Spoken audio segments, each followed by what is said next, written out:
dédé àsìkò yìí,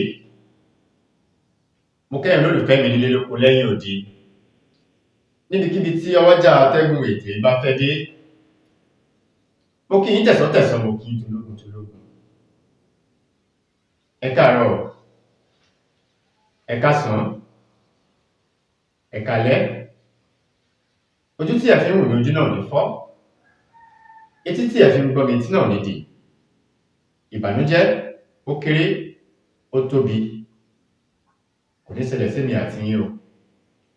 Ṣé a ti wá nǹkan fìdílé? Ṣé a ti fìdílé nǹkan? Gẹ́gẹ́ bẹ́ ṣe mọ̀ pé lórí ìkànnì yìí wọ́n sọ̀rọ̀ nípa bí a ṣe lè lo ewé àti egbò fún ìtọ́jú ara wa. Ìwọ̀nba tó kù kọ́dún ló fi parí, àtèmi àti yín a ní dẹni àkọlẹ̀ wò. Mo dúpẹ́ lọ́wọ́ yín tí ẹ ti subscribe sórí ìkànnì yìí. Mo dúpẹ́ lọ́wọ́ yín. Mo dúpẹ́ lọ́wọ́ yín tí ẹ ń share program yìí. Àkàndò ní mú yín lọ́wọ́. Ẹ̀yin tí ẹ ti subscribe, ẹ dákun mo bẹ̀ yín. Bá mi subscribe, bá mi share program yìí, ẹ bá mi like, kí ẹ comment. Bákan náà, ẹ follow mi lórí page mi, Dr. Hafiz Abolade TV, lórí Facebook page mi, Dr. Hafiz Abolade TV. Eléyìí tí mo mú wá fún wa lónìí, eléyìí tí mo mú wá fún wa lónìí, mo mú àgbo wá fún àwa ọkùnrin. Mo mú àgbo wá fún àwa ọkùnrin. Tọ́pọ̀lọpọ̀ ọkùnrin ní ìwà tó jẹ́ pé jẹ̀díjẹ̀dí ó ti kọ́lé sí ní àgọ́ ara. Jẹ̀díjẹ̀dí bá dẹ̀ pọ̀ jù lára, ó ṣeé ṣe kí nǹkan ọmọkùnrin gógóńzákì kó má ṣiṣẹ́ kó ṣe kó ṣiṣẹ́ mọ́. Jẹ̀díjẹ̀dí bá pọ̀ jù lára, jẹ̀díjẹ̀dí a máa fa ìdákọ́lẹ̀. Jẹ̀díjẹ̀dí a máa fà á. Àwọn ọkùnrin ẹ jẹ́ ká tọ́jú ara wa, nítorí pé tó bá kù díẹ̀ káàtó fún ọkùnrin níbi eré orí ìtàgé, àbùkù ńlá gbáà ni. Àbùkù olóròǹbó, àbùkù ńlá gbáà ni ọkùnrin kó má lè ṣèṣe bí ọkùnrin. Wàá máa ka newspaper, ẹlòmíà ní stress yẹn ní stress ti pọ̀ jù. Stress wo ni? Àwọn bàbá wa tá máa lọ oko, wọ́n roko lóko, tá bá dé wọ́n lọ oko tóko, wọ́n tún wá roko lé. Kí náà ń lò?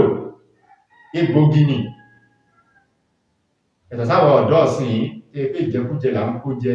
Ẹlòmíì tí ó bá bá obìnrin sùn yóò mọ mu ìmúkùmù ni. Ẹ má jẹ́ kí n parọ́ fún wa o, obìnrin tá bá bá sùn tó bá ní òtó ní eré àkọ́kọ́ alùṣẹ́jú 8 sí 10 ó dáa. Eré àkọ́kọ́ nìyẹn. Eré kejì tá bá lò jù bẹ́ẹ̀ lọ ó dáa. Obìnrin tó bá ní 40 ìṣẹ́jú lọ fẹ́ kẹ́ máa lò lórí òun, ó kíyèsára. Ikú ń bọ̀, ara ó béèrè tó bá padà yá.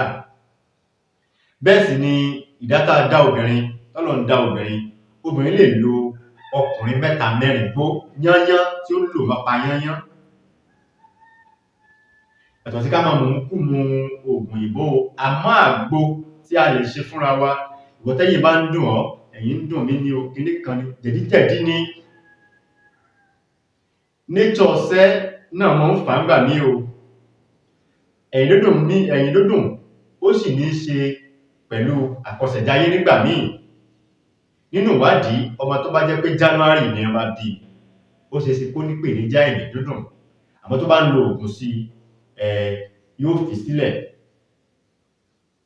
Àwọn tá máa ṣiṣẹ́ agbára ó ṣe kẹ́yìn máa dùn wá. Àmẹ́yìn dúndùn, ọ̀tọ̀lẹ̀yìn dúndùn pé ẹ̀yìn dùn yàn, ọ̀tọ̀lẹ̀yìn dúndùn jẹ̀dí. Ṣẹ́lẹ̀ mọ̀ pé àwọn ìyàwó wa, àwọn àǹtí wa, wọ́n fẹ́ràn àlùjó gángan. Àlùjó gángan. Ẹ̀pẹ́ lákọlákọ ní ìmọ̀ró. ìwọ tí mùsùlùmí rẹ̀ ò bá dámúsí bá mi gbìyànjú àgbo yìí, bá mi gbìyànjú ẹ̀ kó fún ní lábọ̀. Ẹ bá mi lọ wá egbò òroǹbó. Egbò òroǹbó òun ni wọ́n ń pè ní ọsàn wẹ́wẹ́, lọ́dọ̀ tiwa àwa ń pè ní òroǹbó. Egbò òroǹbó yìí ẹ bá mi wá, àti egbòogi kan tí a mọ̀ sí egbòogi àìka, àwọn kan ń pè ní àkìka, àwọn kan ń pè ní àìka. Ṣé a ti wá egbòogi yìí? Egbò òroǹbó, egbò àìka àti egbò àsopẹ́yẹjẹ. Ó di mélòó? Ó di méjì. Àti egbò kànrànjágbọ́n. Ẹ̀rí kànrànjágbọ́n yìí tútù ní ẹ jẹ́ a wá. Egbò àìka yìí tá bá rí tútù a lè lo gbígbẹ, àmọ́ tútù ló dáa jù. Egbòogi ọsàn wẹ́wẹ́ tútù náà ni ẹ jẹ́ ká lò. Ẹ jẹ́ ká sàn nù kó mọ́, ká gé kéékèèké, ẹ kì í sínú òkè. Bàbá ẹ má gbàgbé láti bá mi subscribe sórí ìkànnì yìí, bá mi share program yìí, ẹ bá mi like, kí ẹ comment. Ẹ lè fẹ́ pè mí, ẹ béèrè ìbéèrè. Àwọn nǹkan tá lè ṣe fúnra wa ni, àbí tí ò bá lè ṣe fúnra ẹ̀, tẹ bá pè mí níbikíbi tí ẹ bá wà lórílẹ̀ ayé yìí, àgbo yóò tẹ̀ yín lọ́wọ́. Àgbo jẹ̀dí lẹ bá fẹ́ ni, àgbo àtọ̀sí ni, alẹ́ ni, ìdákọ́lẹ̀ ni, flusher ni, gbogbo ẹ̀ wà lẹ́nu lọ́kùnjà. Kódà tún ní àgbo aládìí, aba nṣiṣẹ aládìí, ata 200 litres ní ata ní 45,000, 200 litres 45,000, 1.5 litres 35,000, 1 litre 20,000 bí a ṣe tà nìyí. A dẹ̀ ní ọṣẹ òkìtìkàtà. Ẹ̀rí tí mo polówó ọṣẹ yìí, ọṣẹ tó dájú ni o, àmì Elédùmarè ó dájú jùlọ. Ẹ jẹ́ ká wá gé gbogbo àwọn nǹkan yìí, ẹ gé sínú òkè ọlọ́mọrí. Egbò òroǹbó, egbò ọsàn wẹ́wẹ́ náà ló gbó, egbò àìka ó di méjì, egbò àsopẹ́yẹjẹ. Àsopẹ́yẹjẹ méjì ni, ó lákọ ó lábo, ó ní akọ ó ní abo. Wọ́n tún pè ní dòdò, a tún pè ní egbò akọ dòdò tàbí atúwèrè. Egbò yìí ẹ má jẹ́ kó pọ̀ níbi àgbo yìí o, tó bá pọ̀ ńbẹ̀ èèyàn máa ń weak, ó sì máa jẹ́ kó orun kúnyàn.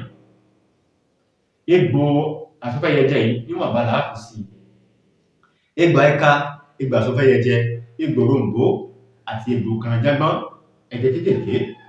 Ẹ fomi àwọn àlùjànnú ẹ fi kì í, ẹ fomi lásán ẹ fi kì í. Omi ògì tá mọ̀ sí omi kan ẹ lè fi kì í, omi tó bá wù wá ẹ jẹ́ ká fi kì í. Lẹ́yìn ọjọ́ kẹta ẹ ká máa mú ní ojoojúmọ́, àárọ̀ ọ̀sán alẹ́, àárọ̀ ọ̀sán alẹ́. Ẹ̀yin ń dùn mí ni, kíní kan ṣe mí ni, ó ti dóògùn, ó ti di eégún núgbò pọ́nbé. Ẹ jẹ́ ká gbìyànjú, ẹ jẹ́ ká ṣe, ẹ jẹ́ ká lò ó. Tí wọ́n fẹ́ lọ́wọ́ ìlú ìfẹ́ mi náà ni pé dákun bá mi subscribe. Ẹ rí pé mi ò béèrè owó, bá mi subscribe. Ẹ bá mi share program yìí kó lè kan àwọn tí nǹkan yìí náà ń ṣe lára. Lọ́pọ̀lọpọ̀ ọkùnrin míì wọ́n ti di ẹni yẹ̀yẹ́ lọ́dọ̀ ìyàwó wọn. Àtèmi àti yín àní ẹni yẹ̀yẹ́. Obìnrin tá bá sùn tó bá ní òtó òun, alógún ìṣẹ́jú ó ní òtó òun, ẹ fílẹ̀ o, ẹ fílẹ̀, torí pé kì í rẹ táǹkì tá ń já omi sí, storage GP. A lè já omi sí lójoojúmọ́, kò ní rẹ̀. Àmọ́ pump machine tó ń já omi, pump machine máa weak. Ó máa weak, ó máa bàjẹ́ bí ó ṣe jẹ́ nìyẹn. Ẹ jẹ́ ká ṣọ́ra wa o, ká má pa wá rèwerèwe. A ní kú ní rèwerèwe. A ní gbọ́dọ̀ lórí ètò lónìí, ẹ lè fẹ́ pè mí, ẹ pè mí sórí àwọn nọ́mbà mi 08039336675, 08039336675 tàbí 08053133142. Ire o, ó dìwọ̀ bí ọjọ́rọ̀.